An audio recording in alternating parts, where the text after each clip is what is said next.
Steve Jobs nasceu em 24 de fevereiro de 1955, em São Francisco, Califórnia.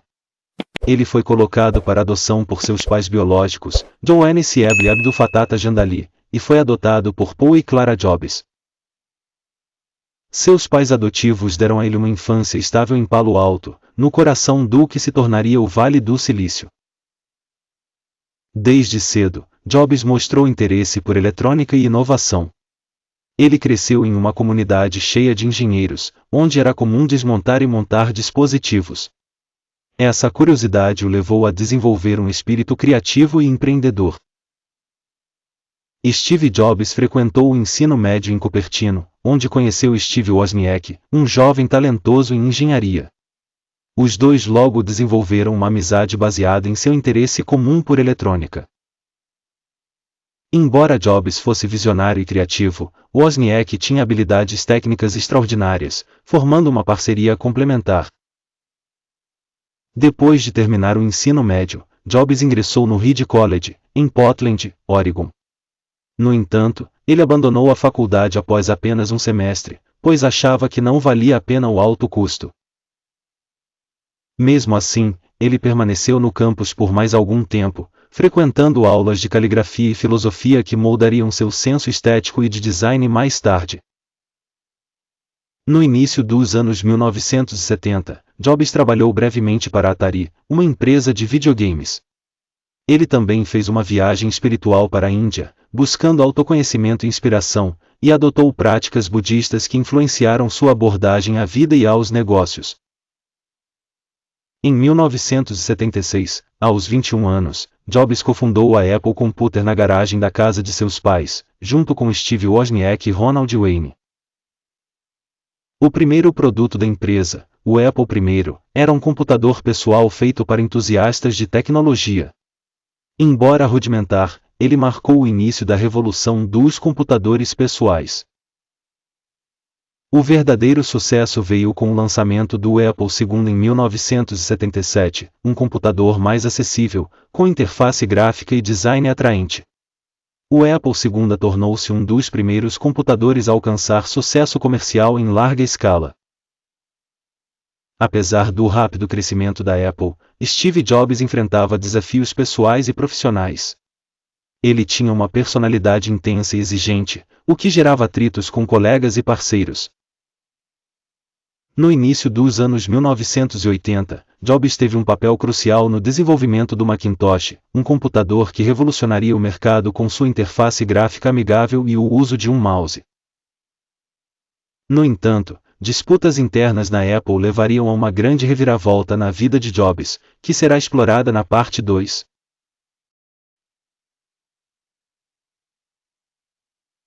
Apesar do sucesso do Macintosh, lançado em 1984, Steve Jobs enfrentava dificuldades dentro da própria Apple. Sua personalidade intensa e sua abordagem visionária frequentemente geravam conflitos com a diretoria e com o então CEO da empresa, John Sculley, que Jobs havia recrutado da PepsiCo. Em 1985, após uma série de desentendimentos sobre a direção da empresa, Jobs foi afastado de seu cargo na Apple. O momento foi um golpe duro para ele, que mais tarde descreveria como um dos piores períodos de sua vida.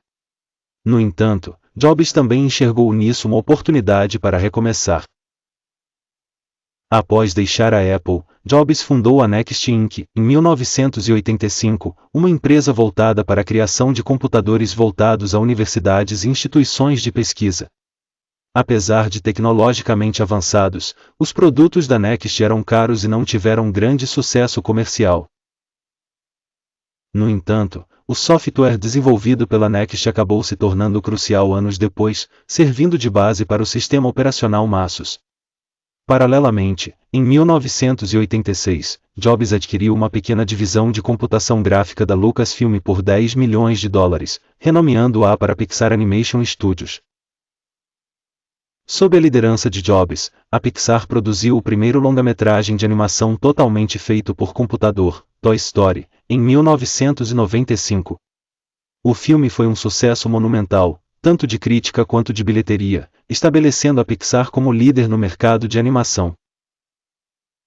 O sucesso da Pixar também marcou um retorno triunfante para Jobs, que se tornou bilionário após a abertura de capital da empresa. Em 1996, a Apple enfrentava sérias dificuldades financeiras, estando à beira da falência, com produtos que não tinham apelo para o público. Em uma tentativa de salvar a Apple, a diretoria adquiriu a Next por $429 milhões, trazendo Steve Jobs de volta como consultor. Em 1997, Jobs reassumiu o controle da Apple como CEO interino, tomando medidas drásticas para revitalizar a empresa. Ele rapidamente cortou produtos não lucrativos, simplificou o portfólio da empresa e buscou inovação. Uma das decisões mais marcantes foi a parceria com a Microsoft, que investiu $150 milhões na Apple, ajudando a estabilizar financeiramente a empresa. Sob a liderança de Jobs, a Apple lançou o iMac em 1998. O design inovador e colorido do iMac, aliado à sua facilidade de uso, marcou uma nova era para a empresa. Foi o início de uma série de produtos revolucionários que transformariam a Apple em uma das empresas mais valiosas do mundo. Na próxima parte, exploraremos os anos de ouro de Steve Jobs, incluindo o lançamento de produtos icônicos como o iPod, o iPhone e o iPad, e o legado que ele deixou no mundo da tecnologia e nos negócios.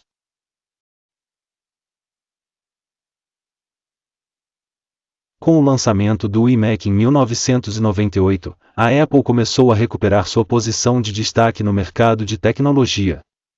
Steve Jobs trouxe uma nova filosofia para a empresa e foco em inovação, design elegante e simplicidade no uso. Essa abordagem redefiniu o conceito de tecnologia para consumidores.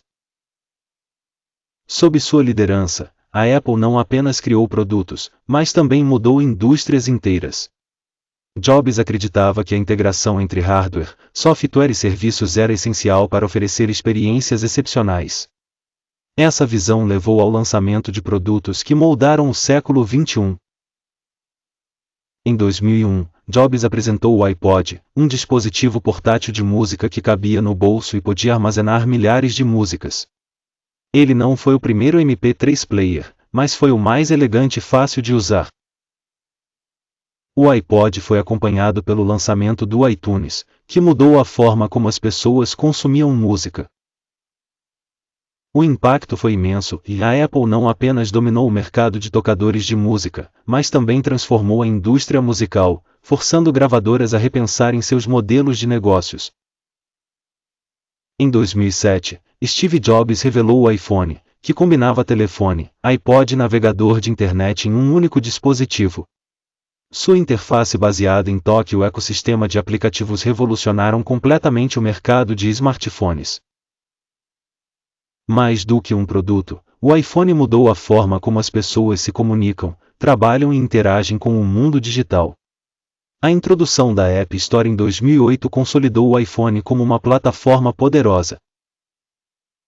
Em 2010, Jobs lançou o iPad, um tablet que prometia substituir laptops em muitas tarefas cotidianas. Apesar do ceticismo inicial, o iPad foi mais um grande sucesso da Apple, abrindo um novo mercado para dispositivos móveis. Steve Jobs era conhecido por seu perfeccionismo e visão implacável. Ele tinha um talento raro para prever tendências e criar produtos que os consumidores desejavam, mesmo antes de perceberem que precisavam deles. Sua insistência em qualidade e design transformou a Apple em uma empresa admirada em todo o mundo. Jobs também foi um comunicador brilhante, com suas apresentações carismáticas em eventos da Apple, conhecidas como keynotes. Em 2004, Jobs foi diagnosticado com um raro tipo de câncer pancreático. Apesar do diagnóstico, ele continuou a trabalhar incansavelmente, lançando produtos revolucionários enquanto lutava contra a doença. Em 2009, sua saúde começou a deteriorar rapidamente, e ele se afastou parcialmente da Apple. Em agosto de 2011, Steve Jobs renunciou ao cargo de CEO da Apple, passando o bastão para Tim Cook. Ele permaneceu como presidente do conselho, mas já estava gravemente debilitado. Steve Jobs faleceu em 5 de outubro de 2011, aos 56 anos, deixando um legado incomparável. Ele transformou indústrias como a música, o cinema, a tecnologia e os smartphones. Sua visão deu origem a uma das empresas mais valiosas e influentes do mundo. Hoje, Jobs é lembrado não apenas por seus produtos, mas por sua filosofia de vida. Ele nos ensinou que inovação nasce na interseção entre tecnologia e artes, e que vale a pena perseguir a excelência em tudo o que fazemos.